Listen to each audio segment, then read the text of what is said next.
world is full of hustle and bustle. How much money can you make from all the hustle and bustle?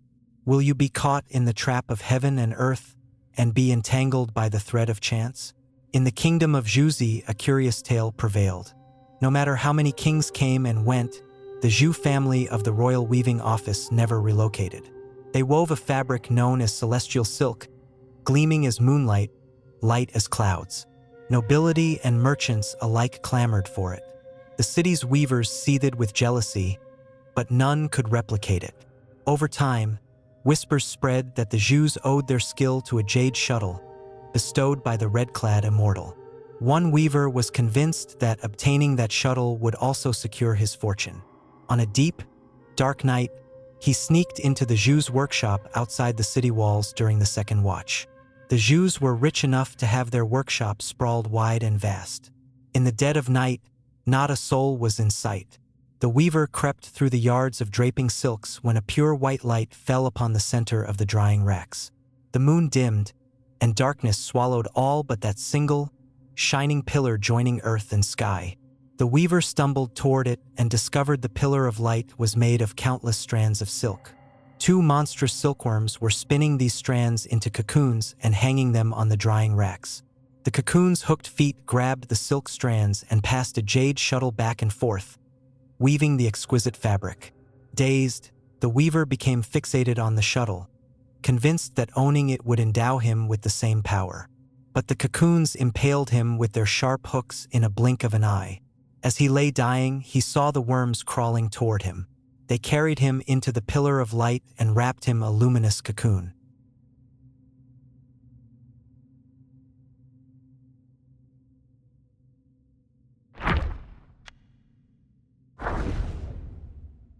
Silent it hides with venomous claws, barbed hooks laced with deadly flaws. It arrives with a fierce, bold show, but in defeat, it tucks tail and goes. The four sons of the Scorpion House often secretly inquired about each other's recent activities. This was not out of brotherly affection, but rather due to a competitive spirit, fearing that one of them might be chosen by one of the sisters in the cave before the others. Not only did they spy on each other's whereabouts, but they also felt compelled to comment on them afterward. If they heard that a brother had achieved something recently, they would make sarcastic remarks and express jealousy. Conversely, if a brother had made a mistake, they would mock and ridicule him, taking pleasure in his misfortune. Confused by such behavior, the lesser Yaoguais in the cave approached Commander Beetle to seek an explanation. Commander Beetle explained, "Their fear isn't about failing to marry a lady, it's that their brother's promotion will cut into their own benefits." Hearing this, the lesser Yaoguais were even more perplexed. Commander Beetle continued, "The 100-eyed Daoist master will not permit the Scorpion family to amass excessive power. Thus, if one of the four brothers ascends to the position of prince consort, the prospects for the others inevitably wane. This principle extends to the official roles within the cave. Take Scorpion Eldest, for instance. Having gained the favor of the second Madame, he faces the most exclusion from his brothers. But the eldest one is indeed more capable, while the others are not as competent." One lesser Yaoguai chimed in, "Exactly, because he has some skills.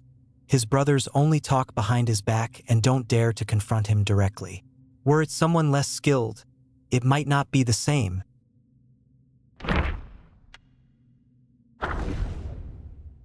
To seek the Tao, he journeys far. With steadfast heart, he finds the gate.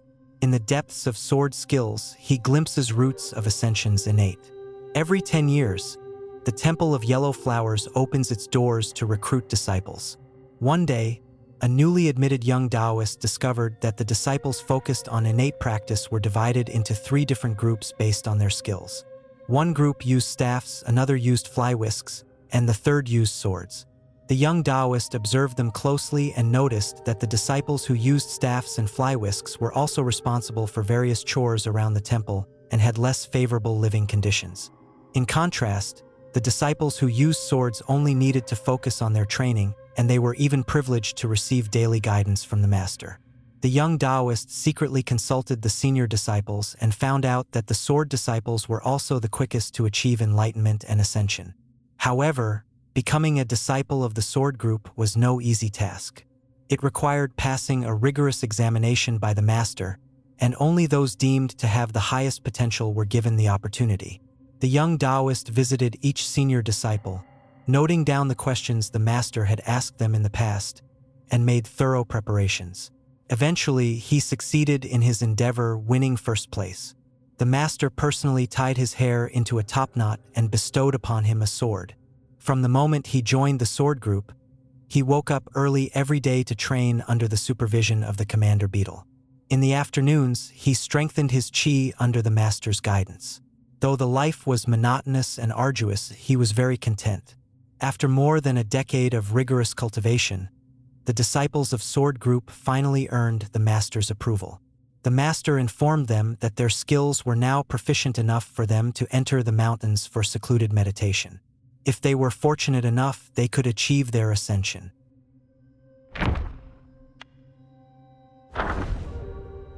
The wide robe and crane cloak flutter in the breeze. Why compare the righteous with the unrighteous? Please, praising virtues and merits disturbs the sweet dream. Whisking dust and sweeping earth disrupts the serene theme. In Petalfall Hamlet lived a Daoist. He had taken his vows last and was the youngest, and thus the Grandmaster doted on him. He too was glad to wait on the Grandmaster at all times. If the Grandmaster extended a hand, he served tea. If the Grandmaster lifted a foot, he removed his shoe. He swatted flies, fanned the breeze, made the bed, and tidied the covers quick and thorough in his duties. The Grandmaster favored him greatly. His fellow disciples burned with jealousy, but they couldn't stoop to such fawning. They could only speak ill of him behind his back and bully him to vent their ire. One day, the Grandmaster held a test to assess his disciples' learning. When it was the turn of the youngest, he decided to be lenient with him. He only asked him to recite a passage from the scripture of Tao Te Ching. The young disciple put on a smug face and chanted in a loud, clear voice. The Tao produced 1-1, produced 2-2, produced 3-3, produced all things. The other disciples had long awaited this moment, and their wish was finally granted.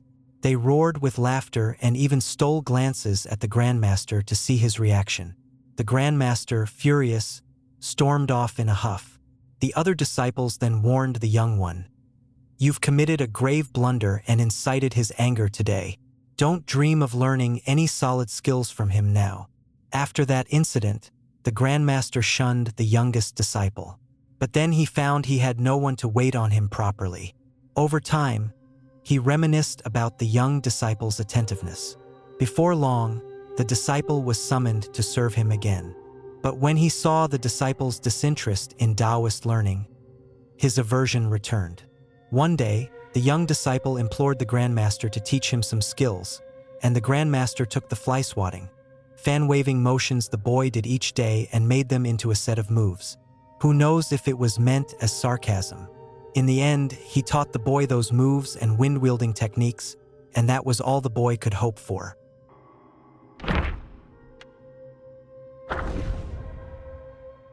Fairy mountains, clouds and waters are connected to the horizon, and home is nowhere to be seen.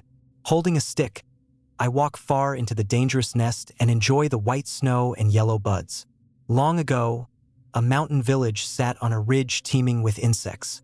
Strange things kept happening, so the villagers all moved out, leaving it a deserted village. In the village below lived a young man. His mother had died, and his father was a poor wastrel who paid him no mind. The villagers looked down on him and often abused him. He felt he couldn't endure such disdain, so he fled to live in the abandoned village. Little did he know that the village was claimed by a swarm of insect-guais. As soon as the young man reached the ridge, the Yaoguais seized him. He didn't fight back, as a deep-rooted death wish, stemming from a life without attachments, had long infested his heart. Seeing his resignation, the insects didn't harm him. Instead, they provided him shelter in a dilapidated shack. That night, a middle-aged Daoist brought him food and clothing. I heard you have nowhere to go, so I brought you some things for daily use. If you don't mind, take me as your master and stay here. I can teach you practices for ascension. The youth hadn't been cared for in so long. He eagerly donned the Daoist robe and performed the rites to acknowledge his master. From then on, he lived and trained with the insect guais. They spent their days dining and walking together, and at night, they slept side by side. One day, a scholar barged into the young man's room. "I've just escaped from the Yaoguai's lair. They had trapped me in a cocoon sack, and I'm unsure of their intentions. I'm fleeing this place. You're human, you should come with me." The young man shook his head. "I'm content here. Why should I leave?"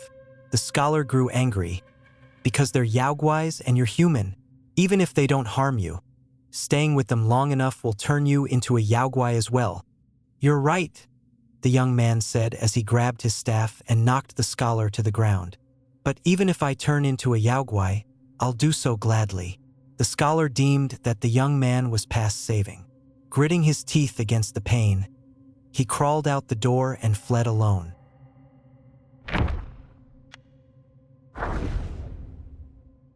Pine, bamboo, plum grant him a blue hue, yet hearts of jackals, tigers, and leopards he possesses true. Collecting herbs from mountains and streams, no desire to aid the world, lost in selfish dreams.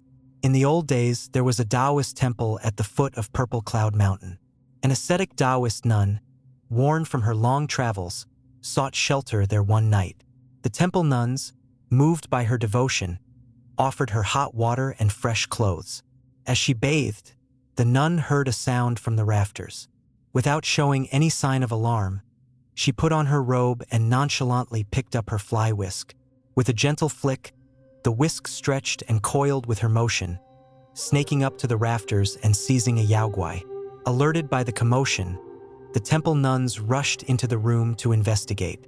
On the ground crouched a snake guai with green scales, unfazed by its capture. It seemed the nuns had been its prior victims, now taking turns to scold it. The snake guai looked at them with contempt and puffed out its cheeks to spew green venom in every direction. Anyone struck by even a drop collapsed at once, writhing in pain. Azus the guai had no remorse. The nun took out a wispy golden needle, prepared to destroy it. Only then did the snake show fear. It pleaded at once. "I'm just a lesser herbalist guai from the mountain. In my basket outside is the antidote for them. Please, will you spare my life, immortal lady?" Hearing its sincere plea, the nun granted it mercy. The guai rummaged in its basket and handed her some small white pellets. "These are the leaves of the pearl tree. They're rare in the mortal world and can cure all venoms." It fed one to each Daoist nun, and they recovered at once. After that, the temple always had tree pearls on hand, and many afflicted by venom came here to seek aid. But the high cost of a tree pearl meant many, unable to afford it, had to face the toxin's fatal outcome.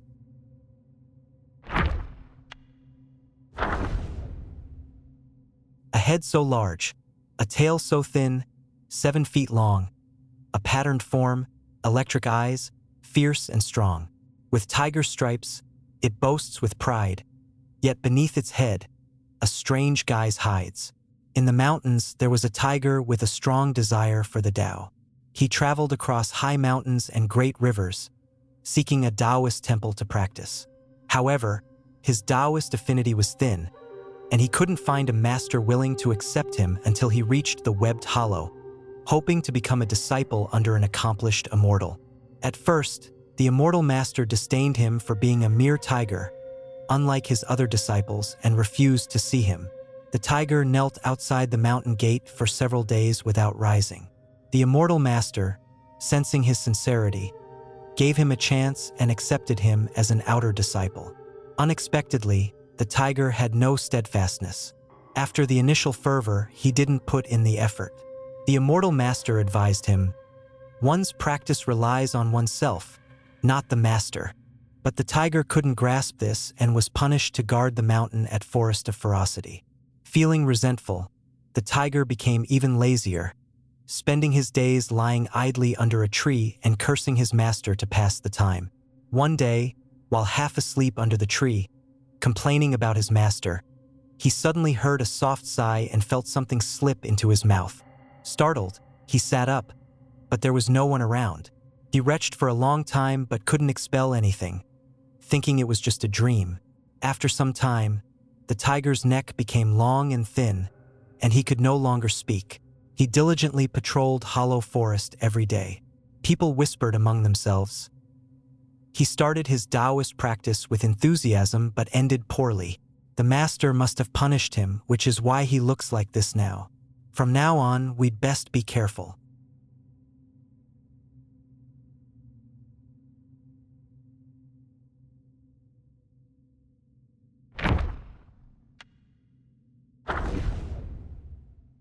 Swallowing pills to hasten flight, in tainted streams he shares the blight. Better to seek the straight and true, than in the crooked paths pursue.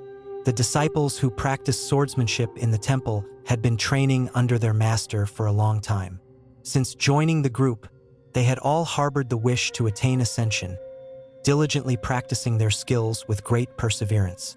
One day, the master finally informed his disciples that after years of rigorous training, their skills had become proficient. He told them that they could now follow him into the mountains for a secluded meditation. If they were fortunate, they might achieve ascension and become immortals. The disciples were overjoyed and eagerly packed their belongings to follow their master into the mountains. The master led them using a teleportation technique to a breathtakingly beautiful mountain. The mountain was rustling golden leaves, presenting a scene of crisp, refreshing autumn weather. At the mountain's peak, there was a hamlet where they set down their belongings. The master then led them along a path behind the hamlet to the summit. There, they saw strands of silk hanging in the air, with one end suspended in the mountain mist and the other reaching high into the clouds, destination unknown. The master said, "This is the celestial ladder to the immortal kingdom. Hundreds of years ago, your senior brother ascended to immortality from this very spot." With that, he handed each of them a peculiar object of a violet color and said, "This is a pill to aid your ascension. Quickly, my disciples, consume it." The disciples, filled with excitement, immediately swallowed the larva-like objects. A few hesitated, only to see a terrifying and disgusting scene. The disciples taken the pills had transformed into flat-headed, fleshy worms. Horrified, they questioned their master, shaking. The master shook his head and sighed. "When the opportunity arises, your courage fails, which make you unfit to become immortals." Before his sigh had ended, the disciples who had transformed into worms lunged at them.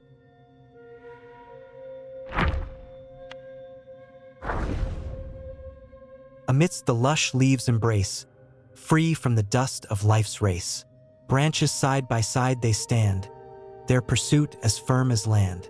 Once, a wealthy scion, seeking the path of the immortals, abandoned his family fortune and retreated to the mountains for solitary practice.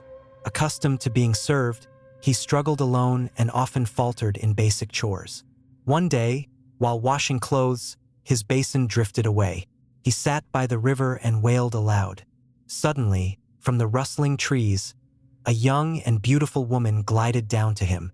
She landed before him, inquired about his plight, and consoled him, saying, "Your devotion has moved a spirit of these cypresses such as me. You have my aid." She would prepare his meals, launder his clothes, and always leave as silently as she came.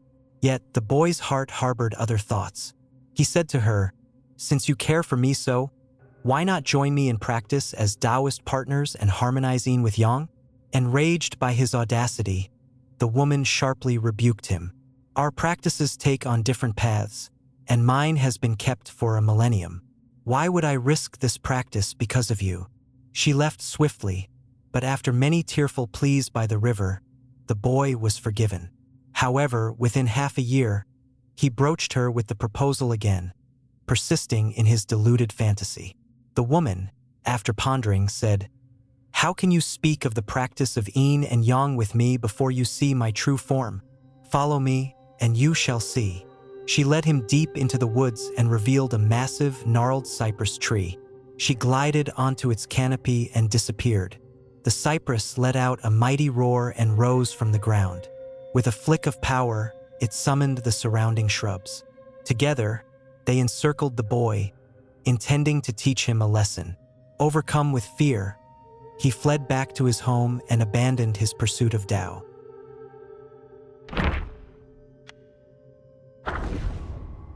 Endless toil, no rest in view, joy of nature, never ours to pursue. Serving others, in vain we strive, lamenting years, centuries alive. The stalwarts summoned from the underworld by the Keeper were the lowest-ranking soldiers back there. With their daily duties to maintain the flow of the underworld, being sent to the mortal realm was akin to the days of rest-day break from their relentless toil. One day, as they patrolled flaming mountains, for stalwarts shared their stories. One pointed to Furnace Valley and remarked, "This lava here makes me think of my task back underground. Those who committed arson in life are sentenced to embrace searing hot copper pillars naked in our copper depth. We had to fuel the fire and scrape off burnt flesh once and again. If we had a firefall like it here, it would surely make things easier." Another added, "True, and those who broke families in life go to our iron depth. We plant an edge of the blade tree into their back and hang them on the tree. Our endless days are spent sharpening the blades and trimming the trees. Sometimes the blade cuts through their flesh and they fall with wounds wide open. That's when we stitch them up, carry them from the ground, and hang them on the blade again. A giant iron ball like the one ahead would make the job much simpler." The third one chimed in, "You have it easy. Those who torture animals go to our bull depth. There they are trampled and gored by lavabulls. We must tend the bulls, fit them with iron hooves, and sharpen their horns. The crushed corpses must be dug out occasionally, lest they clog the path of the bulls. A flaming cart would be a much better solution." The last stalwart, gazing at the landscape of flaming mountains, exclaimed, "This place is better than any of our depths. Don't you see? This is the best depth with state-of-the-art torturing tools. I am now living in my dream." Hearing this, all his companions spat in disdain and left.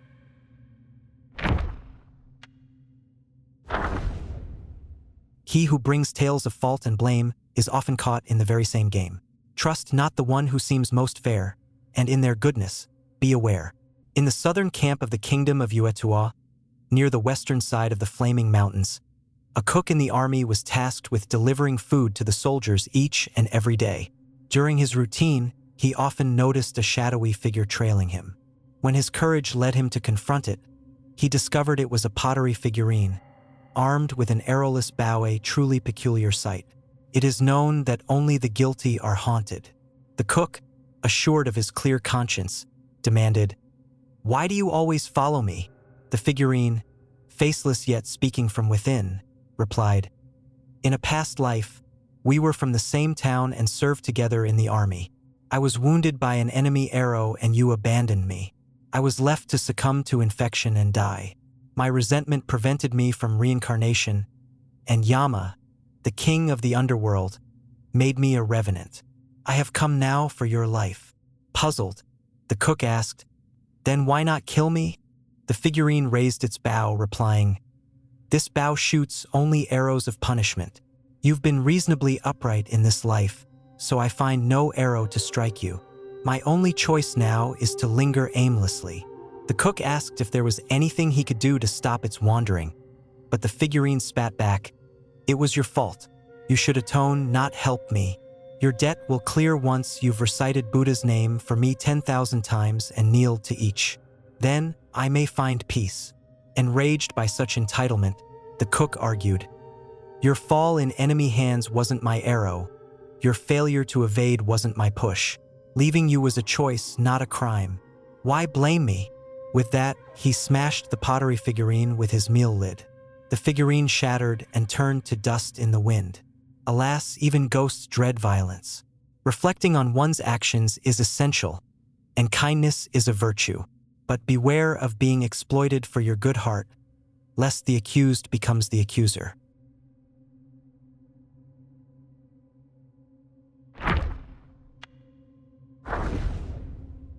High and mighty, in the finest attire, yet a twist of fate, from life to mire. The underworld trials are no mere lore, they know it all when they see your core. In the kingdom of pure joy, there dwelled a high official from a lineage of glory. His father, a beacon of honor and privilege, has passed recently. Not long after, the official himself met a sudden death. His soul, bewildered, found itself in the depths of the underworld, surrounded by terrifying sights. He came to a halt before a colossal stone gate and peered inside. There, he saw charred corpses on their knees, twisted and shrunken from the relentless flames, their faces erased under chains and shackles. Among them, one scorched figure struggled to rise, shouting, "Zerong, my son, it's me, your father, better." The official's childhood name resonated with truth. He hastily asked, "Father, why are you here? I held so many rituals made for your passage." The charred spirit replied, "They're futile. Virtues in life bring fortune in the next, but wrongdoings must be paid now. My misdeeds caused many deaths, and Yama condemned me to the ceaseless depths, to burn eternally. My son, do not follow my path." Then, 5 more charred spirits emerged, his ancestors going back to his great-great-grandfather, all echoing the same warning. Suddenly, a chilling wind blew, and the stone gate slammed shut. The official awoke back among the living. For a time, he lived modestly, yet the hardships of simplicity soon wore him down. Convincing himself that it was nothing more than a dream, he slipped back into his lavish ways.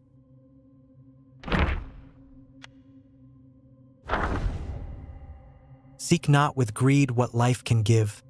By harming others, how can one live? Evil deeds, their judgment due. In the netherworld, their fate they rue. In the kingdom of pure joy, there dwelled a high official from a lineage of glory. His father, a beacon of honor and privilege, has passed recently. Not long after, the official himself met a sudden death. His soul, bewildered, found itself in the depths of the underworld, surrounded by terrifying sights. He came to a halt before a colossal stone gate and peered inside. There, he saw charred corpses on their knees, twisted and shrunken from the relentless flames, their faces erased under chains and shackles. Among them, one scorched figure struggled to rise, shouting, "Zerong, my son, it's me, your father, better." The official's childhood name resonated with truth. He hastily asked, "Father, why are you here? I held so many rituals made for your passage." The charred spirit replied, "They're futile. Virtues in life bring fortune in the next, but wrongdoings must be paid now. My misdeeds caused many deaths, and Yama condemned me to the ceaseless depths, to burn eternally. My son, do not follow my path."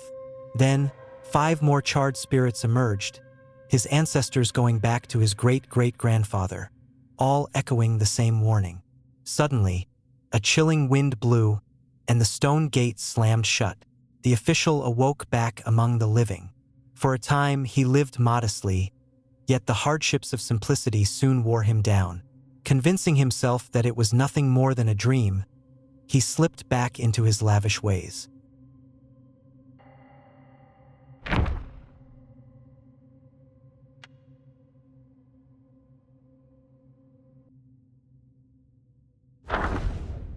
Time gallops like a horse so fair, here and there, seeming without care.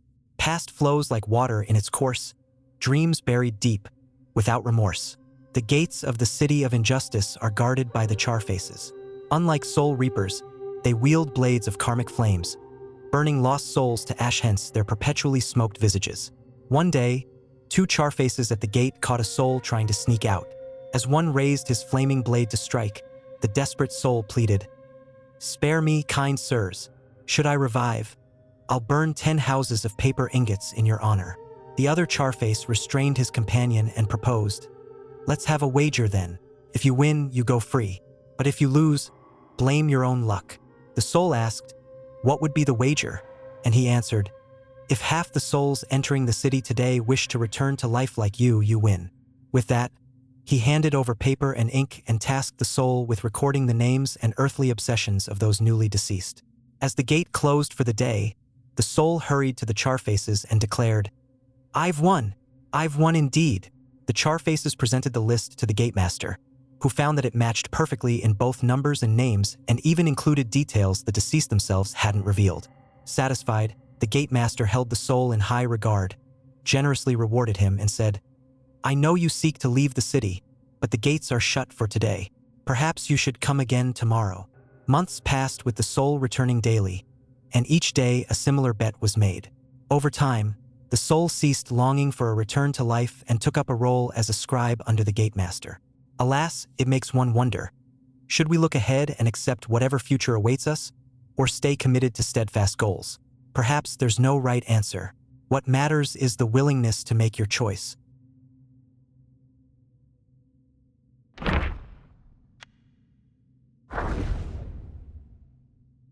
In flames that leap and kiss the sky, down to the earth, their fiery flight. Forged in flames, they rise once more, braving trials for powers pure. Flaming mountains harbored numerous caves, yet most were filled with flowing lava, unfit for dwelling or practice. Finding a cool cavern was a prized rarity. However, as adept flyers in the mountains, the lesser bat guais often discovered comfortable caves on sheer cliffs. Unfortunately, the larger guais followed suit and claimed these caves for themselves. Angered by constant displacements, the bats were resolute in moving to Furnace Valley, a place of towering firefalls and rivers of molten rock. No other guais would dare to venture there, and all advised them to leave. The bats, undeterred, dismissed the warnings and retorted, "We can never secure a comfortable hideout when you are around. That's why we've chosen the most dangerous and treacherous place. In our spiritual practice here, it's a matter of life or death. We're done being victims and pushed around." Fortune favored their resolve and rewarded their practice. Though the scorching lava burnt them time and again, it forged their fiery skins, and dodging the spewing magma honed their agility. Alas, no path is set in life. While well-trodden roads may offer smoother travel, striking out anew invites trials and derision. Yet, the fruits of such a journey are uniquely gratifying.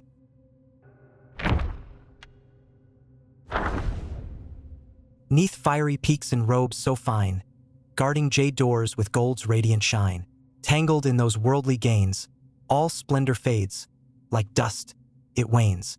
Through the ages, those seeking rain from the plantain fan often presented gifts and tributes. As the chief guard in Rakshasi's court, the bull sergeant was in charge of collecting these offerings. The quality of the tributes greatly affected the well-being of the mountain's Yaoguais throughout the year. Thus, the bull sergeant always schemed to influence the tributes towards his own preferences. One day, leaning on the doorframe and sighing deeply, he noticed the smoke from his nose resembled his beloved chicken and devised a plan.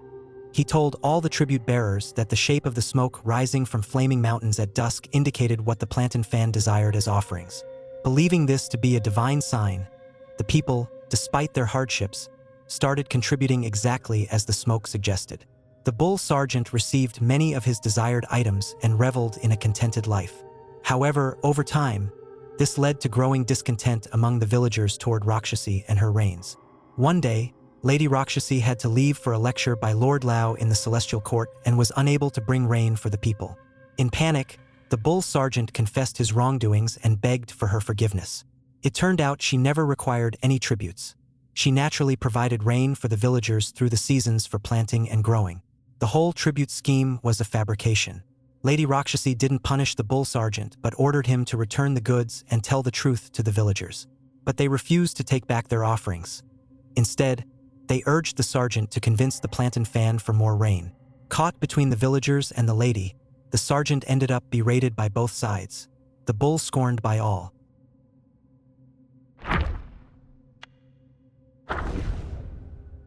Strong of body, skilled in fight, shield and spear, a valorous sight, heart ablaze with fervent zeal, love's disdain, the pain he feels. 3 centuries ago, when the Bull King still graced the Celestial Court and the Red Boy practiced under Guanyin, peace reigned over flaming mountains. One day, Bishuay Beast promoted a captain among the Bull soldiers, and the captain moved into the night duty chamber of the Rakshasa Palace to accommodate his increased responsibilities. He occupied the adjoining room for rest and the main west chamber for hosting guests. One morning, he found the guest room had been tidily arranged overnight. Dustless furniture, washed fruits on plates, and freshly brewed tea. Perplexed, He thought of the furry celestial maidens serving the lady and the fox maidens attending the king's daughter, recalling how the other guards often teased him for being more handsome than the rest. Now, as a new captain, he couldn't help but feel elated. Surely, there must be a secret admirer. For over a month, this mysterious, kind-hearted maiden visited nightly yet never revealed herself. Growing impatient, the captain resolved to wait outside the chamber one night. Around the fourth watch, he heard heavy steps, quite unlike the gentle maidens, furred or fox. Regardless, he lunged at the figure as soon as the door opened and secured a tight hold on it. The figure was muscular and sturdy, too large for his arms. Muffled grunts followed, and the voice of the bull sergeant emerged. "I like things tidy, and your room is always messy. That's why I'd clean it up after my night duty. You don't have to act so grateful."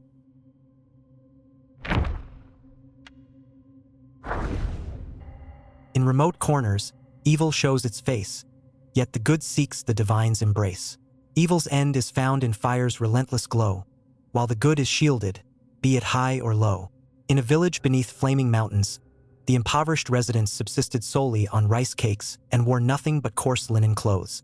To appease the Yaoguais in the mountains for rain, they had a grim custom, sending elders over 60 as offerings. Old Su, a Dao aspirant in his youth, only grew stronger with age, and his vitality hinted at a long life. Yet, on his 60th birthday, in the midst of a lavish celebration, the villagers placed him on a ceremonial altar and carried him to a stone temple in the mountains to be sacrificed. Confined in the temple, Old Su grew weak from hunger and thirst. At the brink of death, the temple doors swung open, and two enormous figures entered. "Another old one of them said, and the other followed. "He's still breathing. Go, let's check on him." He was then approached by two bullguais clad in armor, each wielding a pair of hammers. Frozen in fear, he remained voiceless. However, the guais, instead of harming him, handed him a sack of water and shared their dried food. They then instructed him, "Leave the temple and follow the path marked by bamboo stakes to find the main road. From there, the west leads to the kingdom of sacrifice, and the east to the kingdom of women. Choose your way." Recovering his senses, Old Su asked why they spared him. One of the guais replied, "You mortals underestimate us. If we were to feast on humans, we wouldn't choose the elderly. Our lady has often sent the old back, but everyone she sent back ended up murdered. Now we guide you old ones to seek life elsewhere. Eat quickly and be on your way." With that, the bullguais left Old Su alone and resumed their patrol with their hammers swinging.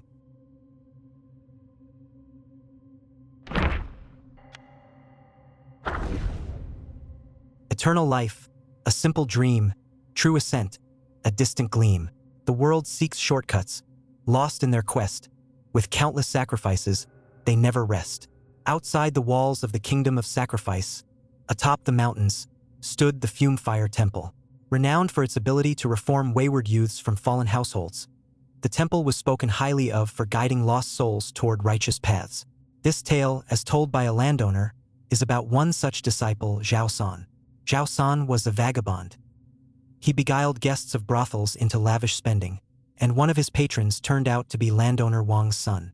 He soon found himself pursued by the authorities and facing a trial against Wang.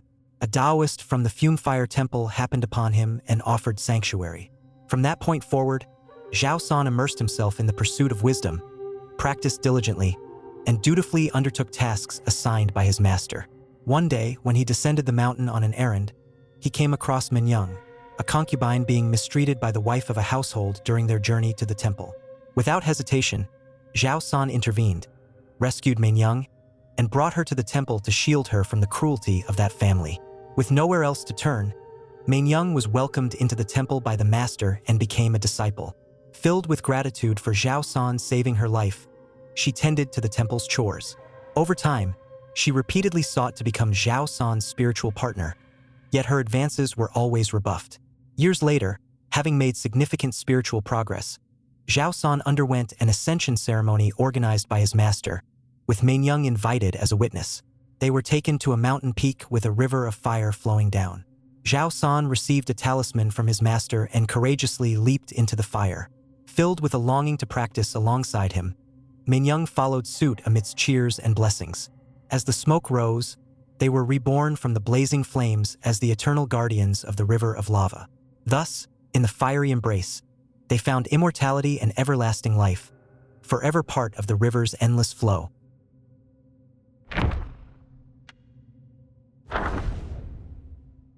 Ignorance ignites a fool's fire, daily anguish in a somber mire. Enduring a life of ceaseless pain, they yearn for death, not celestial gain. Legend has it that during the reign of the Yellow Emperor, an official of pottery named Ningfengzi learned the art of fire with 5 colored fumes from immortals and tried to ascend by roasting himself over the flames. Some say he achieved ascension. Others claim he burned himself to death. No one knows the truth. The tale we have here is recounted by a runaway disciple from the Fume Fire Temple in the Kingdom of Sacrifice, a place rooted in the art of the 5-colored fume fire. The master of the disciple served as the abbot of the temple. One day, the disciple accompanied his master for some liquor in town, and they came across a fugitive being pursued by officers. As the temple was short on help, and the fugitive was a wealthy one, they offered him shelter. This man, Zhao San, was a mere wastrel who lured patrons of brothels into extravagant spending. The temple was already home to various robbers and bandits, and it proved to be a corrupting influence on Zhao San. In the company of fellow criminals every day, he soon became 10 times more villainous than before. One day, Zhao San set off to rob travelers to fund his own lavish lifestyle. He targeted a wealthy family returning from their monthly worship, and in an act driven by greed and lust, he abducted the family's concubine, Menyang. Imprisoned within the temple walls, Menyang endured daily chores and beatings. Despite her deep resentment towards Zhao San, she was powerless against his violence. She could only grit her teeth and bide her time, hoping for an escape. Years later, a ceremony for ascension was announced in the temple. The disciple who tells this story was tasked with escorting Menyang to the event, held atop a high cliff overlooking a river of lava. Zhao San had already prepared to leap into the fire for ascension with a talisman from his master. He insisted Menyang accompany him. Amidst the frenzied cheers of the followers and the terrified cries of Menyang, the disciple pushed the girl off the cliff as ordered. Charred in the river of lava, their bodies swelled grotesquely as the lava, guided by the talisman, seeped into their skulls. Their distorted new forms staggered up, writhing in agony, and ran towards the depths of the Black Mountains. Witnessing this horrifying transformation, the disciple renounced his belief in the temple's teachings, no matter how vehemently the master rationalized it as a transcendent metamorphosis.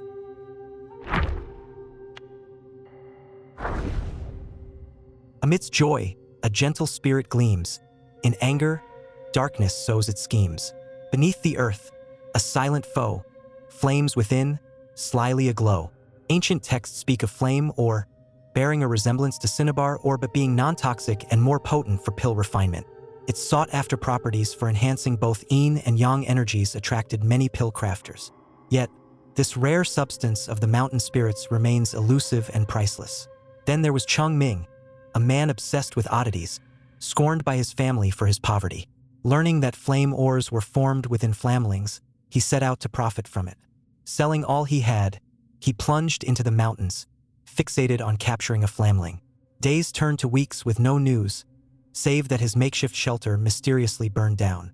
Raging at his misfortune, he saw a large red worm emerge from the ground before him, half buried, half exposed, with the innocent face of a child, much like a disciple of Guanin's. Startled by Cheng Ming's fury, it wept.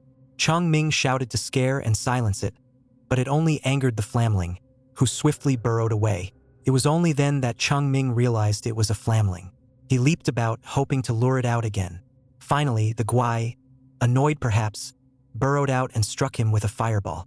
The clothes and skin of Cheng Ming caught on fire, and he rolled on the ground in pain and despair. He broke down in tears, realizing that he couldn't seize the flame or by himself. Then, amused and curious, the flamling drew near him. For this one time, Cheng Ming chose to be brutal and resolute. He smashed its head with a rock until it was completely shattered. Cheng Ming continued this merciless act and harvested plenty of flame ores, but he kept his methods a secret. His growing sales of the ores eventually earned him fame as a renowned medicine gatherer far and wide.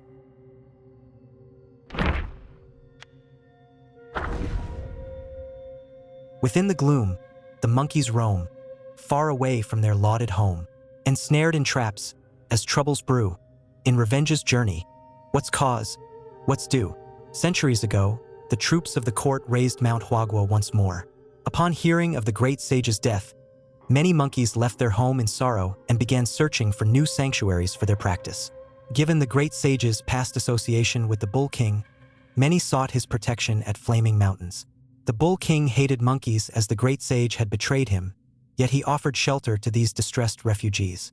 But life in Flaming Mountains was harsh, afflicted with scorching heat and frequent harassment from outer Yaoguais. Fortunately, the keeper of the land treated them kindly, providing food and support, and earned the trust of the monkeys. Soon, however, a plague struck. The monkeys' fur began to fall out. Their skin festered with sores, and large black boils, horrifying and infectious, sprouted on their backs. The plague spread rapidly, leaving many in such agony that death seemed a preferable fate. The macaque chief, their leader, ordered the infected to be cast into the scorching furnace valley to fend for themselves there. Abandoned and dying, these monkeys cursed their former kin. As death neared, the keeper came and saved them with astounding cures. In weeks, their skin healed. In months, their boils burst and revealed dark wings. The keeper taught them to fly, accepted their loyalty, and enlisted them as his 10th-ranked minions, named the Tenors. Their first task was to purge the camp of the macaque chief.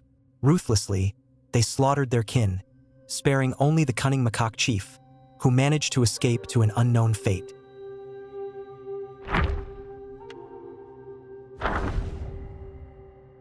Round eyes that gleam so bright, a body drenched in blood's light, with a 7-treasure hat adorned, a sincere heart, though face is scorned.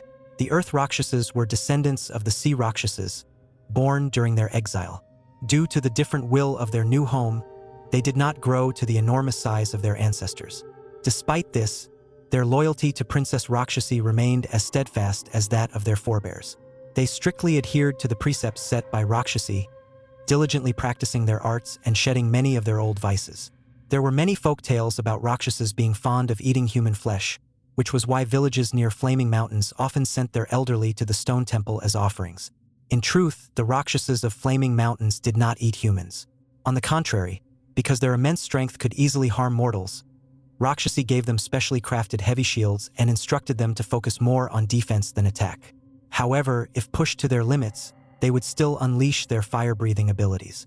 Even though the Earth Rakshasas had made many changes, people still screamed and fled in terror at the sight of their fearsome appearance. But from the perspective of the Earth Rakshasas, weren't those screaming mortals just as terrifying?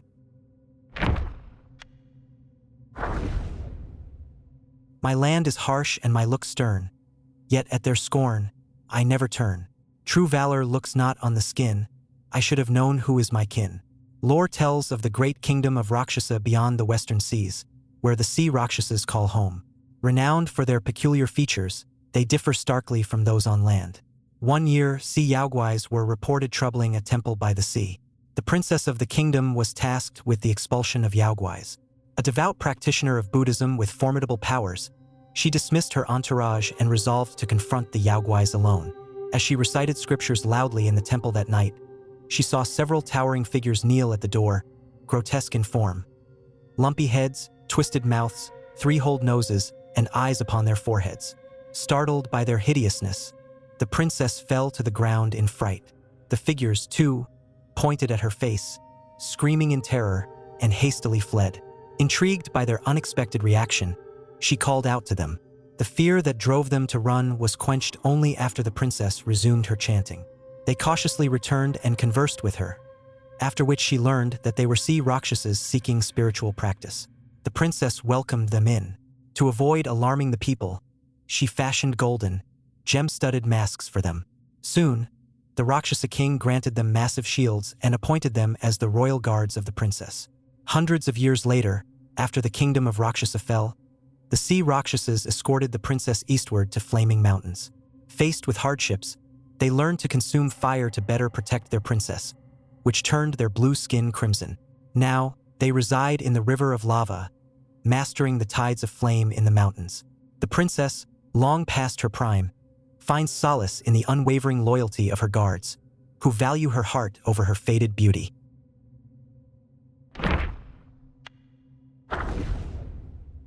Towering horn, a crown so rare, in simple garb a presence fair. To the kind man, it shows its thanks, wishing him joy in life's ranks. In the ancient kingdom of Dvaravati, rhinoceroses were widely raised and adored. Once, during a rhino hunt, the king shot a pregnant female. As she lay dying, she birthed a calf. Amused, the king took the young rhino back to the royal gardens. Haunted by its mother's death, the rhino feared the palace folk. At the mere sight of them, it would flee in terror, prompting the courtiers to chase it for sport, whip in hand.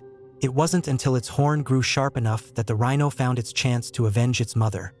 It gored a courtier during his chase. The king, enraged, called for a butcher to slay the beast. But the butcher, moved by pity, smeared dog blood on the rhino to feign its death and smuggled it out of the palace. Kept it hidden amongst his own rhinos. He nurtured it with prized wheat and lived with it for years. One night, the butcher dreamt of the rhino speaking, "I was destined to transcend my form and become a Yaoguai in this life, but your kindness calls for a reward, and I am willing to sacrifice this future to repay you. Tomorrow is when your life will end, and all my years left, I will give you. My horn will be left on your table. When you pass, have your wife burn it. If it burns completely, you shall live again." The next day, the butcher found the horn but no sign of the rhino. He told his wife what to do and soon breathed his last. Following his instructions, his wife burned the horn for 49 days and nights.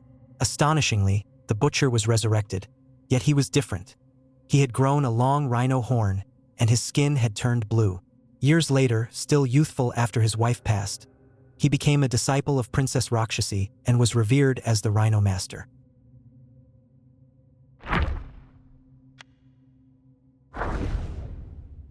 The old bull's halberd tip gleams, karmic flames scorch his shoulders seams. Guiding souls through life's end, toils endlessly in the mortal land. In bygone days, a young boy hid in a neighbor's storeroom to play with fire. Accidentally, he ignited the items inside. Fearing punishment, he attempted to extinguish the flames himself, but they quickly grew out of control. The entire storeroom was consumed, and tragically, the boy perished in the blaze. His death left behind a great calamity. The neighbors demanded compensation for the lost items from his parents, while his parents demanded compensation for their son's life. The arguments raged on, and even on the 7th day after the boy's death, the day that his soul should be fetched, no resolution was reached. With the ritual at the funeral disrupted, and the bullhead and horseface, the soul fetchers, refused to escort his soul. Seeing his subordinates' reluctance, the bull governor decided to escort the boy himself. As they approached the boy's home, they heard the sounds of his parents quarreling with the neighbors. Entering the courtyard, they saw the boy's parents accusing, "Our son died in your storeroom. Who knows if he stumbled upon some illicit activity and was silenced?" The neighbors retorted, "Our storeroom held valuable items. Your son must have had thieving intentions, causing the fire.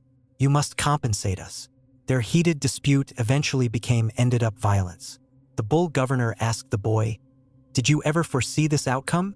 The boy, filled with regret, wept bitterly. The bull governor, in his compassion, said, "Enough. Such chaos on a soul-fetching day is disrespectful."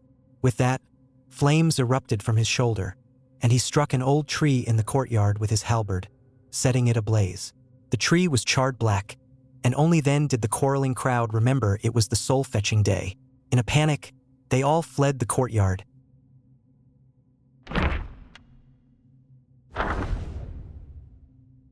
Immortals and mortals, all shrouded in haze, trials they must pass through life's winding maze. How many find wisdom, break free from the chain, escaping the cycles of suffering and pain? 3 men died on the same day, and their souls met in the underworld. Kneeling before the judge pointed to one soul and said, "In life, you were a thief, robbing and injuring others, bullying the innocent. Now, I sentence you to the mountain of knives to atone for your sins." The man wailed, "My kins burnt gold and silver paper ingots for me, and they could fill 10 storerooms. If you show mercy, all that wealth is yours." The judge remained unmoved, flicked his sleeve, and had the underworld soldiers take him away. The judge then pointed to the second soul and said, "You shall be reborn as a human." The soul protested, "I diligently practiced Buddhism, did many good deeds, and never harmed any living being. Why must I endure the suffering of reincarnation?" The judge replied, A human may see 100 springs, but the grass knows only one. Being reborn as a human is already a privilege. Do you wish to be reborn as a beast? The soul was displeased and said, "Life as a human is arduous. I practiced Buddhism, and it should grant me escape." The judge snorted coldly. "Today, Bodhisattva Kitagarbha is not here. Whether you escape or not is not up to you." He flicked his sleeve, and the underworld soldiers took him away. Finally, the judge pointed to the last soul and said, "In life, you stole mind cores and made pills which harmed lives. Now, I sentence you to the pool of blood to cleanse your sins before you can reincarnate." Just as he was about to have the underworld soldiers take him away, a celestial captain in golden armor flashed into the hall, threw a military order on the table and said, "He has attained profound enlightenment. This is a summons from the celestial court. The admiral has sent me to escort him to become a celestial soldier." Hearing this, the soul was overjoyed and quickly followed the celestial general out.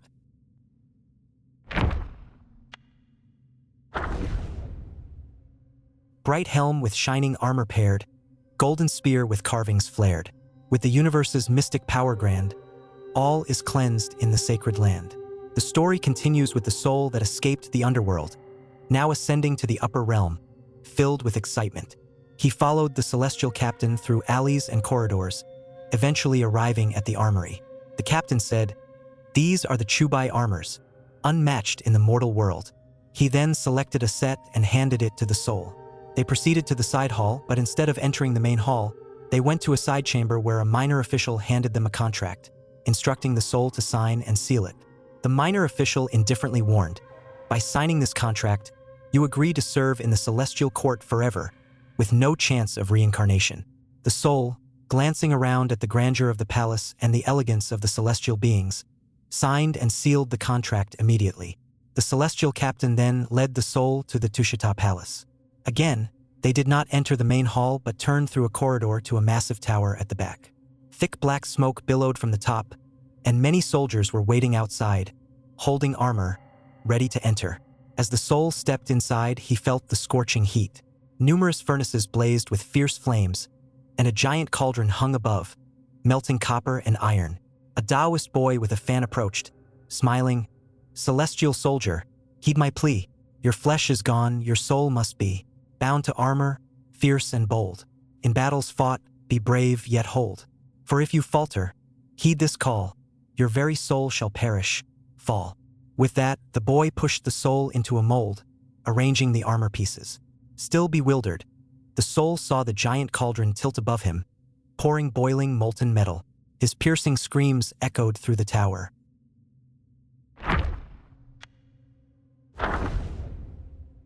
The mighty general, like thunderclouds, descends with lightning to the mortal crowds. In battles fierce, both sides contend, life was hard, and hardships transcend.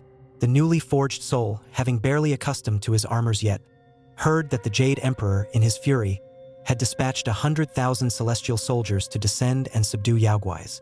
Fearing that he was not yet skilled with his weapon, the celestial captain gave him an iron bow and instructed him to stay at the rear and shoot arrows. Descending to the mortal realm with the others, he saw banners flying and weapons gleaming. 18 celestial nets covered the mountains, and it seemed all celestial beings, be their constellation officers or admiral, had come to surround the area tight. The battle raged with relentless fury, sand and stones whirling through the air. The sky and earth darkened as dust and debris filled the universe. The newly recruited celestial soldier had barely fought when a powerful force stunned him. When he awoke, he found himself in front of a tower behind the Tushita Palace corridor. 2 Daoist boys were carrying him inside. A Daoist boy greeted him with a smile. "Luckily, your armor isn't ruined, or you couldn't be healed." As he spoke, the boy pushed him into a mold, arranged the armor pieces, and poured boiling metal over him again. Emerging from the quenching pool, a lightning flash sent him back to the battlefield. Dazed and still in pain, the new soldier stood on the battlefield, unsure of which celestial deity had struck him again with a golden wave, and he found himself once more in front of the Tushita Palace tower. After that, he was burned, drowned, and shocked, but each time his armor remained whole. Hence, he was reforged and sent back to the battlefield again. Unbearable, he grabbed a weapon from the ground, finally resolving that he could not suffer alone. Rebelling against the celestial court seemed the only way out.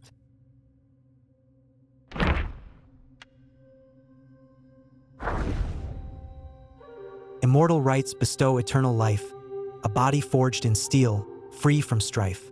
Though sorrow lingers, pain remains. In cycles of rebirth, truth regains.